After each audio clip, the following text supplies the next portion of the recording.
बचपन से एक सहेली है सुंदस। छोटी सी थी ना, हम दोनों तो साथ साथ ही रही हैं, घर भी उसका मेरे साथ ही है, आना जाना लगा रहा है, पढ़ी लिखी भी साथ ही हैं दोनों। ठीक ठाक हुआ करती थी सुंदस। खुदा जाने इस औरत को क्या हुआ है, ये एफए में जब गई है ना हम दोनों, तो वहां जाके ना शदीद किस्म की डेस्परेट होगी ना बिल्कुल ये। अब एक होती है वो वाली डेस्परेट, साथ में लोफर भी होती है, और एक होती है वो डेस्परेट जो बस लड़कों को देख के ठंडियां भरती है और कहती है हाय मेरी शादी हो जाए, करती भरती कुछ भी नहीं है। सुंदर थी दूसरी टाइप वाली डेस्परेट्स। वक्त गुजरने के साथ साथ तो फ्रस्ट्रेटेड भी हो गई साथ में। अभी जो डेस्परेट और फ्रस्ट्रेटेड कॉम्बिनेशन है ना, पाकिस्तान की तमाम लड़कियों की तरह जहाँ पे लड़कियां लड़कियों की सबसे बड़ी दुश्मन होती हैं, मैं भी सुंदर बेचारी को उसकी सहेली होने के बावजूद बहुत ज्यादा जज किया करती थी। एक दिन मैंने सोचा कि सुंदर बेचारी को इतना शौक उसकी शादी हो जाए, उसका रिश्ता हो जाए, उसका बॉय बन जाए, मुझे तो नहीं है ये शौक। मुझे ख्याल है कि मैं कितनी फजूल किस्म की गर्ल्स हूँ, कितनी फजूल किस्म की फ्रेंड्स हूँ, जो मैं प्रिंसेस बन के खुद तो बैठी हूँ कि हाय मैं कितनी शी, वो कितनी डेस्परेट, और उसको जज कर रही हूँ। How selfish.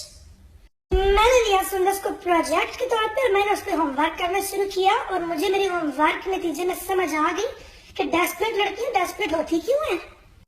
वो तमाम लड़कियां जिनको शादी करने का बहुत शौक होता है, उनमें से 90% गर्ल्स अपने घर की हालात से भागना चाह रही होती है सिर्फ।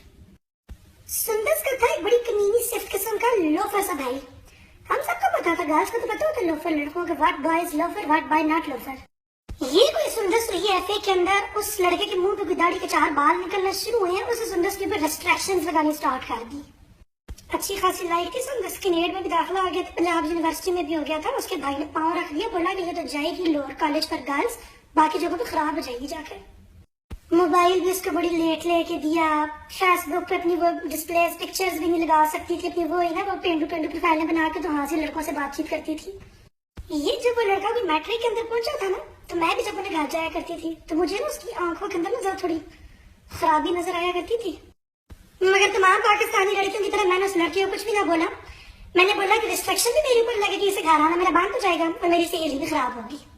अब ये हमारा आखिरी सेमेस्टर था, हमारी होनी थी बैंक के अंदर इंटर्नशिप। उसके भाई ने पाँव रख दिया कि बैंक के अंदर तो जाएगी नहीं, बैंक के अंदर तो खराब गर्ल्स जाती हैं।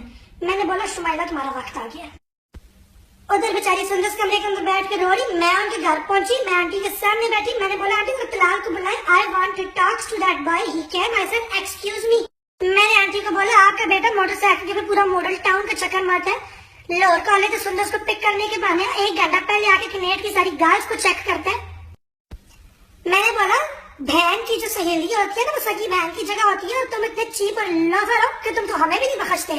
Sham on you cheapster. उसके बाद मुड़ी आंटी की तरफ मैंने बोला आपका जो लोफर बेटा जो पूरे लाहौर के अंदर वीलियां मारता है और लड़कियों को सीटियां मारता है, आखिरी उम्र में आके ये आपको रखेगा? Absolutely not.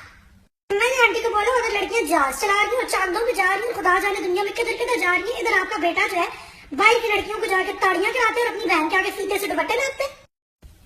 मेरे लतरोड़ के बाद जरा उसके भाई ने कुछ थोड़ी बहुत अकल तो आई मेरे ख्याल से। उसको इंटर्नशिप की परमिशन तो मिल गई, मगर कुत्ते की जिंदगी सीधी नहीं होती, वो लड़का भी सुधराना। Moral of the story, don't जज desperate girls, try understand life situation there, okay. हर साल लाहौर के अंदर वीलियां करते हुए कितने लड़के मरते हैं ना, उसका भाई ना मरा कभी, लेकिन क्या कहे इंसान इस नेचुरल जस्टिस सिस्टम्स को।